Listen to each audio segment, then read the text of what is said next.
Railway station पर गाना गाने वाली रानू मंडल अब सुपरस्टार बन गई।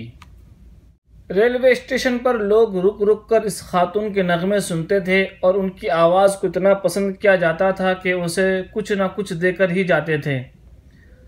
जादुई आवाज़ सुनकर कोई भी इन्हें नज़रअंदाज नहीं करता था, लेकिन फिर भी ये खातून इतनी गुमशुदा थी कि रेलवे स्टेशन पर भीख मांगकर अपनी ज़िंदगी गुज़र बसर करती थी।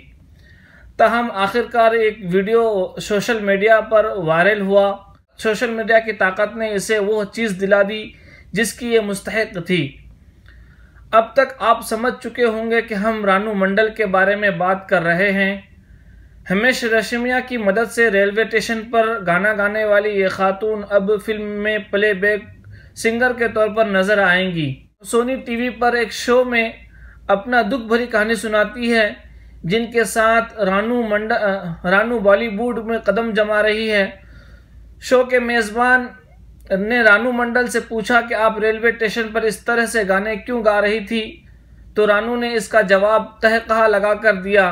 लेकिन इनकी कहानी सुनने के बाद वहां मौजूद तमाम अफराद जज्बाती हो गए।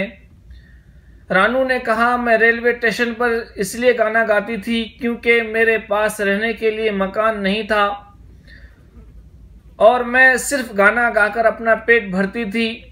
कोई मुझे बिस्किट देता था तो कोई मुझे पैसे दे देता था।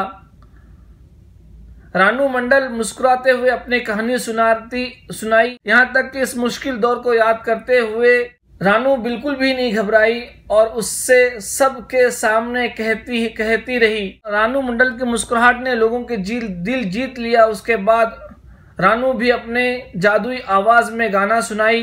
इस वीडियो को सोनी टीवी ने ऑफिशियल अपने ट्विटर अकाउंट में शेयर किया। रानू मंडल अब हिमेश रेशमिया की फिल्म हैप्पी बॉडी बॉलीवुड में बतौर प्लेबैक सिंगर की हैसियत से अपनी ज़िंदगी शुरुआत कर रही है। इस फिल्म में उन्होंने तेरी मेरी कहानी गाना गाया। रानू के साथ इस गाने में हिमेश रेशमिया भी अपनी आवाज़ दे रहे हैं, क्योंकि हिमेश ने इस गाने की एक झलक सोशल मीडिया पर शेयर की थी, जिसके बाद ये वीडियो सोशल मीडिया पर आग की तरह वायरल हो गया। हर शख्स रानू मंडल की दिल में छूने वाली आवाज़ सुनकर उनकी मद्दाह बन गई।